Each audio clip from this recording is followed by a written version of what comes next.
They genuinely thought that they were going to be able to take away everything that we remotely have that's good in America, which is not a lot, by the way.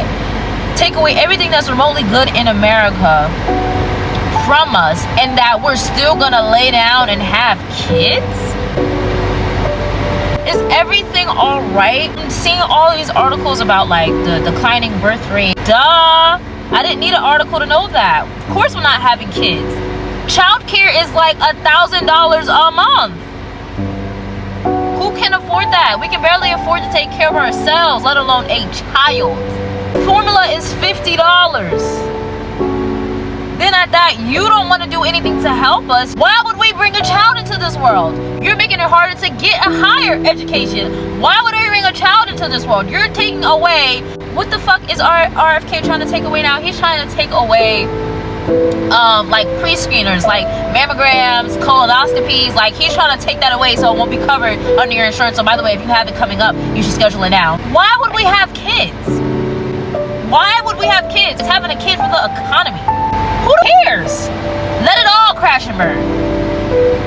Let it all burn. No, because being a woman without kids right now at this point in history, it is the best, most exclusive club to be a part of. We are living the lives that so many of our ancestors, the women who came before us, wanted to live, but literally couldn't. They couldn't even dream of having the freedom that we have created for ourselves. And according to the worst of the worst, according to Elon Musk, JD Vance, like, we are public enemy number one. We are the biggest threat to their lifestyle, their livelihood, and thus they attack us, they belittle us. But it's because they're scared of us. We hold the birth rate in the palm of our hands. And if it continues to drop, they will have no choice but to restructure and reallocate funds to women having babies. So we are literally actively making things better and creating benefits for the women who come after us. And for all the women out there who do want kids. It feels so good. You're talking about the birth rates are down. Well, they panicking or whatever the hell. What did you expect? Y'all are letting women die. No exaggeration. And y'all are only pro-life until the baby gets here. Y'all like, it don't matter if you can't afford the kid. It don't matter if you took all these different precautions. If you had whatchamacallit and you end up pregnant, no matter where you are in your life, you're having that. Pregnancy scares have been a real thing forever now. But now it's like, a pregnancy scare is like, damn, you can't even goddamn, you know what I'm saying? Y'all want people to have kids, but if they have a singular complication, they can't do nothing about it. You know what I'm saying? Y'all are letting people die on the table. Like, literally. You can't make this up. Women don't even have the security of going, okay, I want to have a baby, but if there's a complication somewhere between now and then, I would like to be able to be put first as their right. They should be able to be put first. They can't do that. Having kids in 2025 is just like it's a no. It's not fucking happening. We're not doing it. It's over with. Ever wonder why billionaires like Elon Musk are freaking out about the declining birth rate, even though AI is set to replace most jobs in the future? Let's talk about the real reason and why this declining birth rate is actually good for regular people. The elites and the billionaires say it's about saving civilization, but here's what it's really about. More people means more consumers. More workers means cheaper labor. Bigger populations mean more national power. Low birth rate, that threatens their profits and influence. But for us, raising a kid in this economy with insane housing prices, disappearing jobs, no safety net, rising costs of childcare, rising costs of healthcare, it can feel like a financial suicide mission. If AI is taking all the jobs, why would we make more humans to struggle in this world without an ability to support themselves financially? But here's the twist. Fewer people plus AI could actually mean cheaper housing, less competition for resources, higher wages for jobs that do need humans, a lighter environmental footprint, less pollution, less strain on the planet, even universal basic income, if we demand it. So the real threat isn't fewer babies, It's billionaires hoarding all the benefits.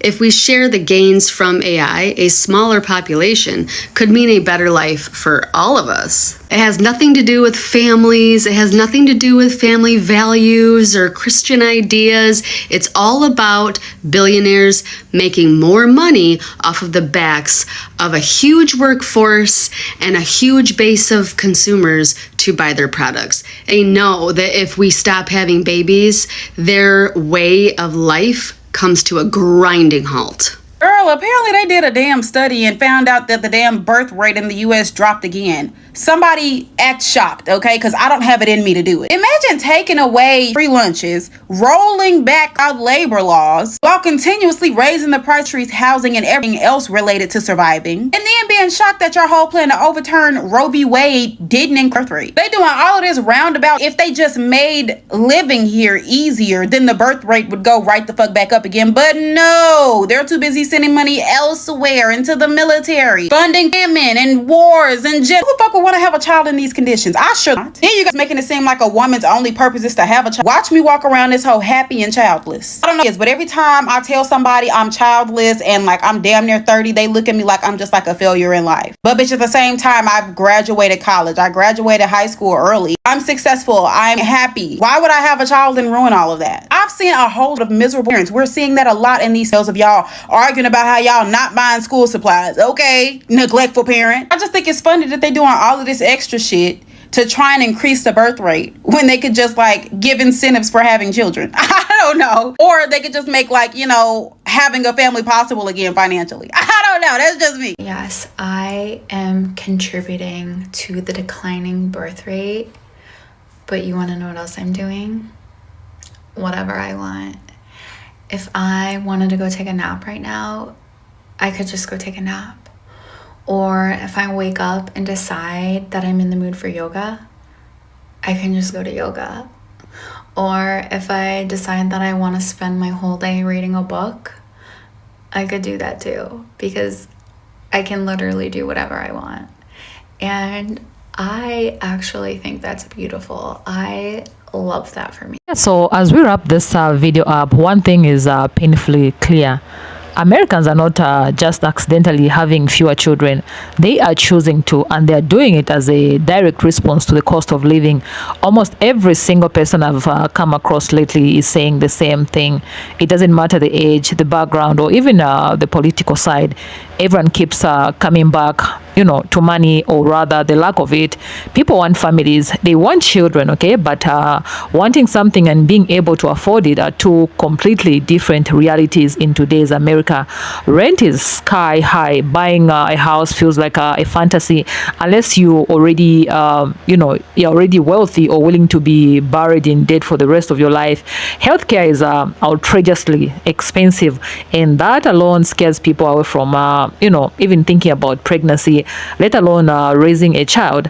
One medical emergency can wipe out everything you've worked for. So how are people supposed to feel safe bringing a life into that kind of instability? Let's talk about groceries. Prices keep rising, the wages stay stagnant. Every trip to the store feels like a shock, even for basic necessities. And when you really sit with that, the cost of formula alone, that should tell you everything you need to know before having a baby. Baby formula has become so expensive that parents are forced to choose between essentials. Feeding an infant should not feel like a luxury. And yet here we are. If people can barely afford to feed themselves, how do we expect them to confidently bring children into this world? Women especially are feeling this pressure on a much deeper level. Many feel the government has stripped away security instead of providing it.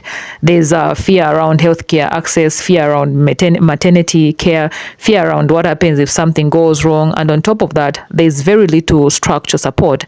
Childcare costs are outrageous. Paid maternity leave is either non-existent or laughable. The messages women are receiving is loud and clear. More like they're telling you to say you're on your own. And what is interesting is how shaken the elites seem to be by this shift, because fewer children doesn't mean fewer families. It means fewer workers, fewer consumers, fewer bodies feeding the machine. More people have always meant, meant for more profit for those at the top. So now that everyday Americans are opting out, choosing child-free lives as a form of self-preservation, suddenly it's a crisis. But was this concern, where was this concern when people were begging for affordable healthcare? Where was this agency when housing became unreachable? Where was the care when families were drowning? A lot has been stripped away from normal everyday Americans, things that were once considered basic: the ability to own a home, the confidence that healthcare won't bankrupt you, the peace of mind, the groceries will be affordable next month. Stability used to be the foundation of building families. That foundation is gone for many, and instead of living it, the government keeps pretending not to understand why birth rates are failing, or falling rather. This isn't confusion, by the way. these are consequences. I think the government is facing, this should be part of the consequences the government is facing. Americans are responding logically to an illogical system. They are voluntarily contributing to the declining birth rate because survival comes first. People are choosing rest over burnout. People are choosing peace over constant financial anxiety and stability over struggle. And honestly, can you blame them? No.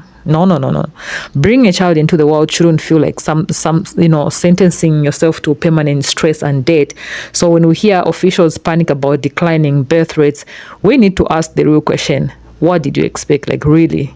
You cannot squeeze people dry and then be shocked when they stop producing. You cannot ignore the cries of struggling families and then demand more babies for the economy. That's not how humanity works.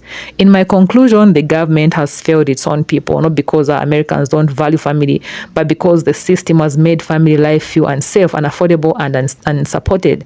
Until the cost of living is addressed, until healthcare, housing, and food become accessible again, this trend isn't reversing. And maybe that's the loudest statement Americans can make right now, opting out of a system that refuses to take care of them.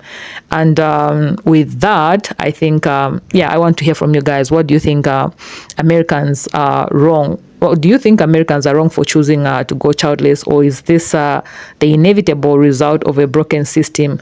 Let me know in the comment section down below. And if it's your first time to be on this channel, go ahead, subscribe, turn on that notification bell so that every time I upload such videos, you'll be notified. I will definitely see you in my next video. Stay peaceful.